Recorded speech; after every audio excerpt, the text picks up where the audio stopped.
नमस्कार दोस्तों, मैं एक के राज। आज मैं आप लोग के लिए लेकर आए हैं क्लास 12 मॉडर्न फिजिक्स का पार्ट 4। इसके पहले पार्ट 3 में हम आप लोग को बताए थे कम्युनिकेशन सिस्टम, जिसमें बताया गया था कि सूचनाओं या संकेतों को एक स्थान से दूसरे स्थान तक जो भेजने की प्रक्रिया है यानी स्थानांतरण करना कम्युनिकेशन सिस्टम कहलाता है। और बताया गया था कि एक कम्युनिकेशन सिस्टम के लिए 3 चीज जरूरी है। और 3 चीज क्या था? एक पहला था प्रेषित, पहला भाग था जिसका नाम था प्रेषित। इसको इंग्लिश में सेंडर या ट्रांसमीटर कहते हैं, जो सूचनाओं को भेजता है। उसके बाद दूसरा भाग था जिसका नाम था चैनल। क्या नाम था? चैनल, जो सूचनाओं जिसके माध्यम से भेजा जाता है, यानी सूचना को जो भेजता है, सूचना या संकेत को जो भेजता है उसको प्रेषित कहते हैं। जिसके माध्यम से भेजा जाता है उसे चैनल कहते हैं। और एक तीसरा जो होता है उसका नाम है अभिग्राही। अभिग्राही, जिसको हम कहते हैं रिसीवर, जो सूचनाओं को रिसीव करता है, सूचनाओं को ग्रहण करता है। इसमें एक बात और आया था जिसका नाम था नॉइज। क्या नाम था? नॉइज, यानी रब। तो रब क्या होता है कि कोई भी सिग्नल में अगर किसी अन्य प्रकार की आवाज आ जाता है, यानी किसी अन्य प्रकार की सिग्नल इसमें प्रवेश कर जाता है जिसकी कोई जरूरत नहीं है इस कम्युनिकेशन में, तो वैसे वॉइस को हम नॉइज कहते हैं। जैसे मान लिया जाए कि हम आपको चैनल के माध्यम से अपना सारा ज्ञान दे रहे हैं और इसके बीच में किसी अन्य चीज की आवाज अगर जुड़ जाता है तो उसे नॉइज कहेंगे।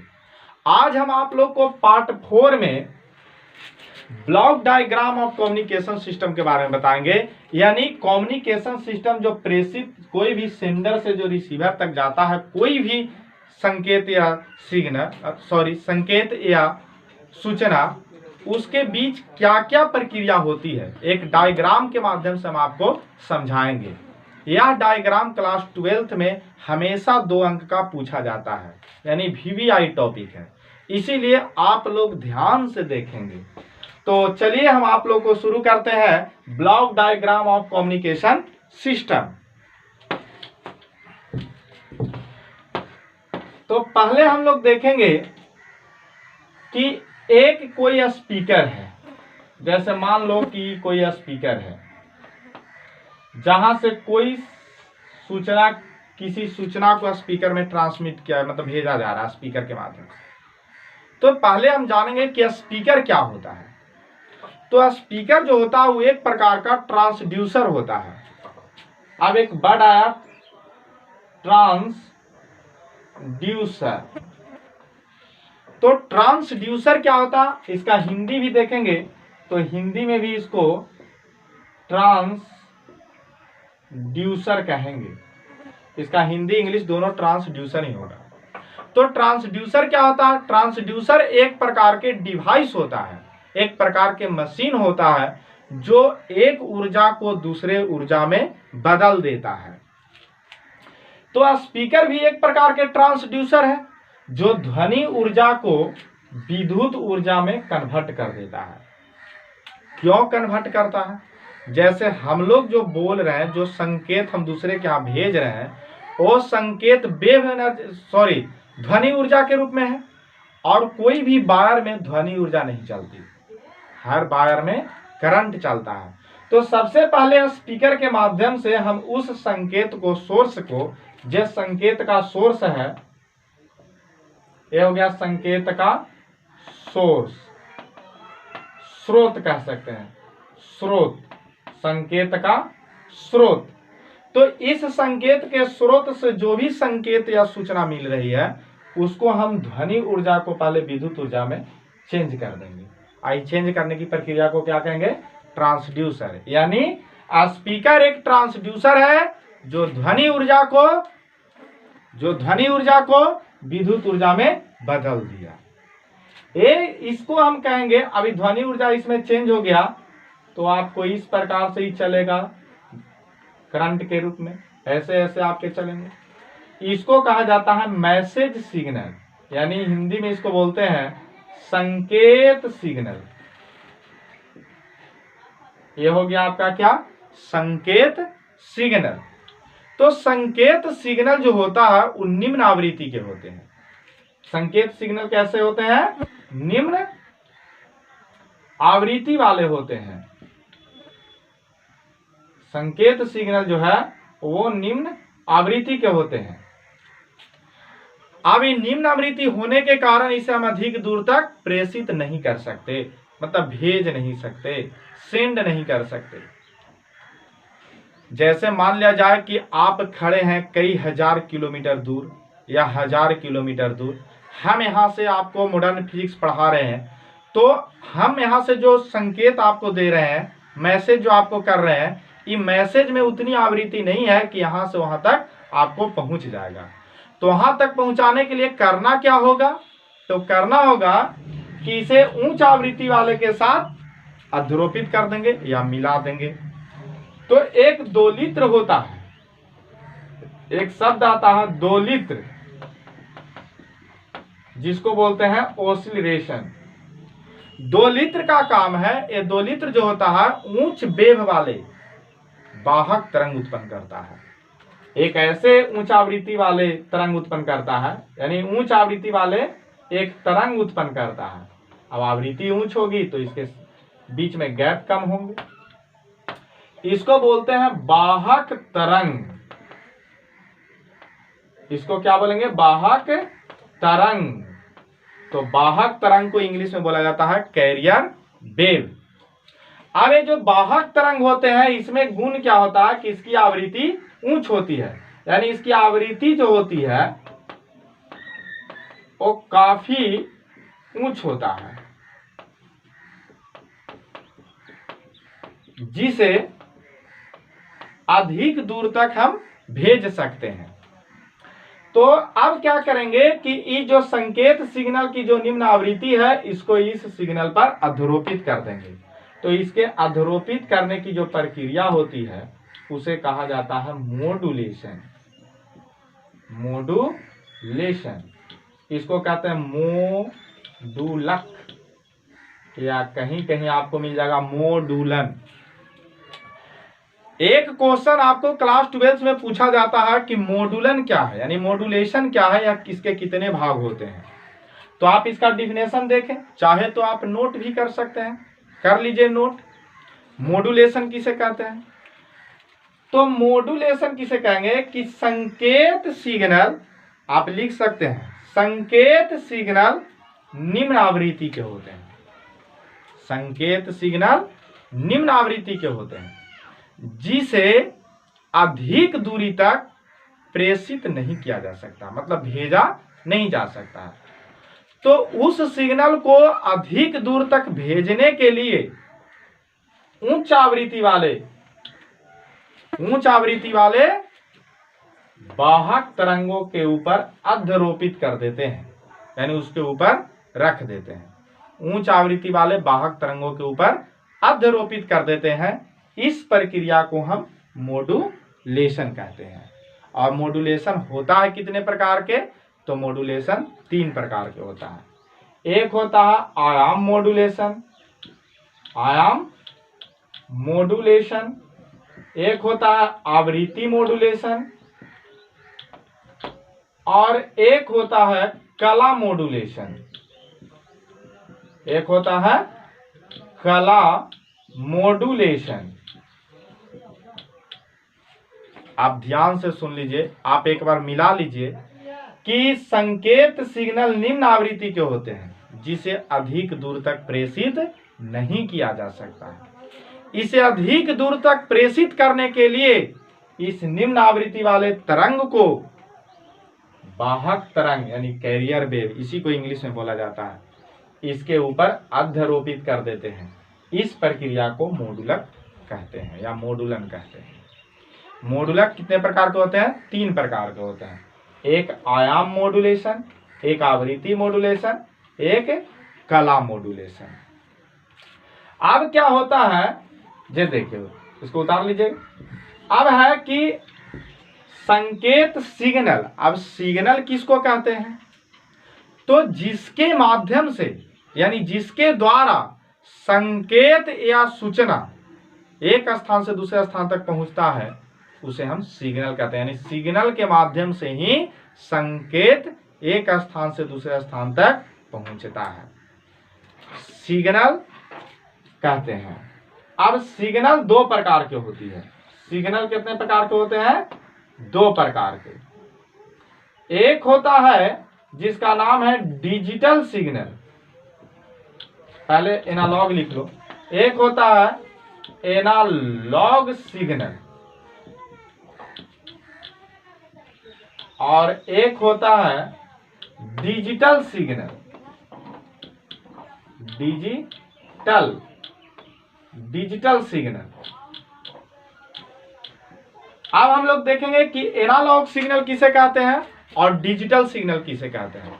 यह क्लास 12 के लिए अत्यंत उपयोगी है, आप इसे एकदम याद कर लें। देखिए, आप अगर ध्यान से 2 मिनट ध्यान दें तो आपको एनालॉग सिग्नल और डिजिटल सिग्नल याद करने की ही जरूरत न पड़ेगी। देखिए कि एनालॉग सिग्नल किसे कहते हैं और डिजिटल सिग्नल किसे कहते हैं। तो पहले सिग्नल के हम बता दिए कि जिसके माध्यम से सूचनाओं को भेजा जाता है उसे हम सिग्नल कहते हैं। सिग्नल दो प्रकार के हुआ, एक एनालॉग सिग्नल है, एक डिजिटल सिग्नल। एनालॉग सिग्नल किसको कहते हैं? तो एनालॉग सिग्नल उसको कहेंगे जिसमें धारा या वोल्ट का मान लगातार बदलता हो।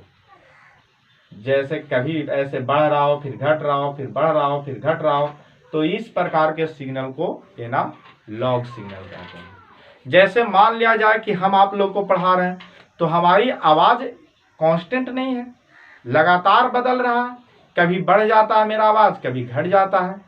तो इस प्रकार के यदि बढ़ता है या घटता है, या आप टेम्परेचर को ले लीजिए, कभी टेम्परेचर बढ़ जा रहा, मौसम, आप एक गाना भी सुने हैं कि मेरे यार बदल न जाए मौसम की तरह, यानी मौसम का जो हाल है वो हमेशा क्या होते रहता है? बदलते रहता है, कंटिन्यूअस उसमें चेंज होते रहती है। तो जब किसी चीज का मान यानी कोई सिग्नल का मान हमेशा चेंज होते रहे, कभी बढ़े कभी घटे, कभी घटे कभी बढ़े, तो वैसे सिग्नल को हम एनालॉग सिग्नल कहते हैं। ओके, अब आ गया डिजिटल सिग्नल। तो डिजिटल सिग्नल किसको कहते हैं? वो वैसे सिग्नल जिसमें मात्र दो प्रकार का मात्रा का बोध हो, यानी वैसे सिग्नल जिसमें कभी वोल्टेज हाई हो जाता हो या कभी वोल्टेज लो हो जाता हो। अब यह सिग्नल जो होता है वो बाइनरी नंबर सिस्टम पर आधारित होता है, और एनालॉग सिग्नल जो होता है वो डेसिमल नंबर सिस्टम पर आधारित होता है, और एनालॉग सिग्नल जो होता है वो बाइनरी नंबर सिस्टम पर आधारित होता है। तो बाइनरी नंबर सिस्टम में 1 और 0 का प्रयोग होते हैं, तो इसमें केवल दो ही मात्रा आती है, दो ही फेज होते हैं। चाहे तो वोल्ट 1 हो जाए यानी वोल्ट बढ़ जाए, 1 का मतलब होता है उच्च वोल्ट और 0 का मतलब होता है निम्न वोल्ट। हम पिछले वीडियो में आप लोग को बता दिए थे। तो इसमें दो ही चीज आएगा, चाहे तो आवृत्ति इसका हाई हो जाएगा मान, या इसकी आवृत्ति 0 हो जाएगी। चाहे तो इसका मान हाई हो जाएगा या तो 0 हो जाएगा। तो वैसे सिग्नल जिसमें दो ही प्रकार की मान आता है, चाहे तो सिग्नल का मान हाई हो जाए या तो चाहे तो सिग्नल का मान लो हो जाए, यानी इस दो प्रकार की जो वैल्यू पाया जाए जिस सिग्नल में, दो प्रकार का जिसमें वैल्यू मिले, मान मिले, वैसे सिग्नल को डिजिटल सिग्नल कहते हैं। जैसे आपके घर में बल्ब जल रहा है, ऐसे तो वो एनालॉग सिग्नल के अंतर्गत है, क्योंकि उसमें इलेक्ट्रिक एसी करंट बहता है। एसी करंट हमेशा क्या होता है? उसका मान हमेशा चेंज करते रहता है। लेकिन प्रैक्टिकली हम आपको बताते हैं कि एक स्विच से आप बल्ब को जला रहे हैं, तो स्विच बंद किए बल्ब ऑफ हो गया, स्विच ऑन किए बल्ब जल गया, उसके बीच में कुछ नहीं होता। तो यह एक प्रकार का डिजिटल सिग्नल है, यह एक प्रकार के क्या है? डिजिटल है। लेकिन बल्ब में एसी करंट बहता है इस तरह से, इसीलिए इसे एनालॉग सिग्नल के अंतर्गत रखा गया। लेकिन हम बढ़ने और मतलब बल्ब जलने और उसको बंद होने पर बात कर रहे हैं, तो आपको डिजिटल सिग्नल के अंतर्गत है। तो फिर से एक बार समझ लीजिए, सिग्नल किसे कहेंगे? जिसके माध्यम से संकेत को भेजा जाता है उसे सिग्नल कहेंगे। एनालॉग सिग्नल किसको कहेंगे? वैसे सिग्नल जिसमें धारा या वोल्ट का मान हमेशा बदलते रहेगा उसको एनालॉग सिग्नल कहेंगे। यह सिग्नल डेसिमल नंबर सिस्टम पर आधारित होता है। फिर है डिजिटल सिग्नल। तो यह सिग्नल जो होता है ये आपको द्विआधारी संख्या पर आधारित होती है और इस सिग्नल में जो करंट वोल्ट का मान होता है वो चाहे तो उच्च होता है या तो निम्न होती है। यानी इसको आप ऐसे भी कह सकते हैं कि चाहे तो इसका मान 1 होता है या 0 होता है। अब हम देखेंगे, अब ब्लॉक डायग्राम पर आइए कि मॉड्यूलेशन आप गम लिए कि मॉड्यूलेशन में निम्न आवृत्ति के जो संकेत सिग्नल होते हैं उसको हम वाहक तरंग के साथ जोड़कर इसको हाई कर लेते हैं। अब यहां से ये चल दिया, यहां से उच्च आवृत्ति का तरंग यहां से चल दिया। अब उच्च आवृत्ति के जो तरंग यहां से चला तो सबसे पहले यहां पे एक आता है परावर्धक। क्या आ जाता है? परावर्धक। अब परावर्धक क्या होता है? तो जैसे मान लो कि यहां से कोई गाड़ी चला, लोड उड कर लिया, जैसे यहां से एक कोई सामान था इसको हम ट्रक पर लोड कर लिए या किसी गाड़ी पर लोड कर लिए। आई लोड करने की प्रक्रिया को हम मॉड्यूलन कहते हैं, यानी लोड कर दिया, लेबर हो गया मॉड्यूलन। अब यहाँ पे लोड कर लिया। अब भाई जब एक स्थान से दूसरे स्थान तक हमको भेजना है और वो जा रहा तो कुछ पेट्रोल उट्रोल चाहिए कि बिना पेट्रोल के चल जाएगा। तो पेट्रोल के यहाँ तरंग की भाषा में इसको हम कहते हैं परावर्धक। तो परावर्धक क्या होता है?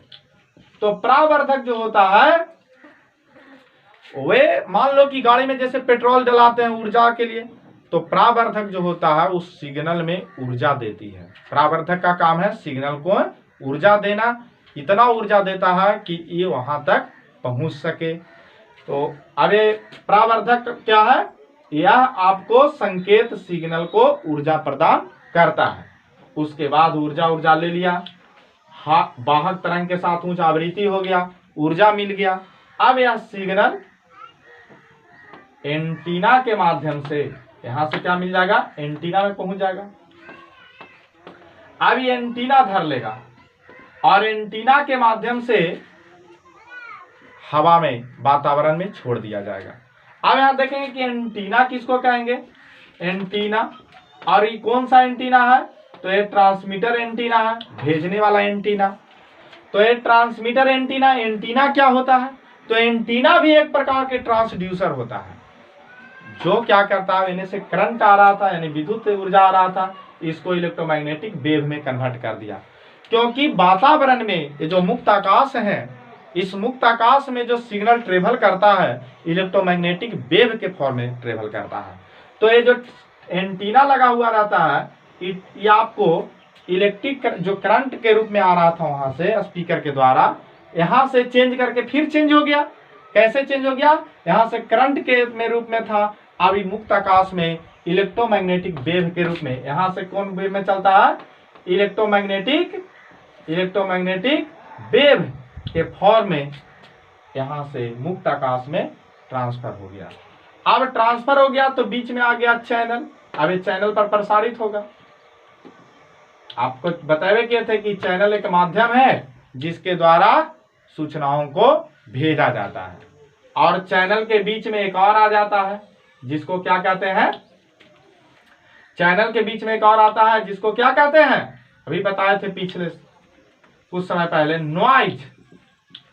कि अगर हम इस सिग्नल को इलेक्ट्रोमैग्नेटिक वेव के फॉर्म में भेज रहे हैं उसके बीच में एक नॉइज आती है कि बाहर से कोई सिग्नल अगर उसमें प्रवेश कर जाए तो उसको हम नॉइज कहेंगे। इस प्रकार आप जो ये भाग देख रहे हैं ये पूरा भाग को हम प्रेषित कहेंगे। इस पूरे भाग को क्या कहेंगे? प्रेषित कहेंगे, यानी ट्रांसमीटर कहेंगे। और ये चैनल हो गया। अब हम इधर देखेंगे रिसीवर के तरफ। तो यहाँ पे भी अगर आपको यहाँ तक समझ गए होंगे तो हम इतना मिटाना चाहेंगे, उधर नहीं अट रहा था इसलिए हम हटा दिए। अब देखिए, तो आप प्रेषित देख लिए। अब चैनल के माध्यम से मान लीजिए कि कोई चैनल है, चैनल से आ रहा था, उधर आपका चैनल हो गया, और इसमें नॉइज हुआ, ये आपका क्या हो गया, नॉइज, जिसको हिंदी में रब कहते हैं।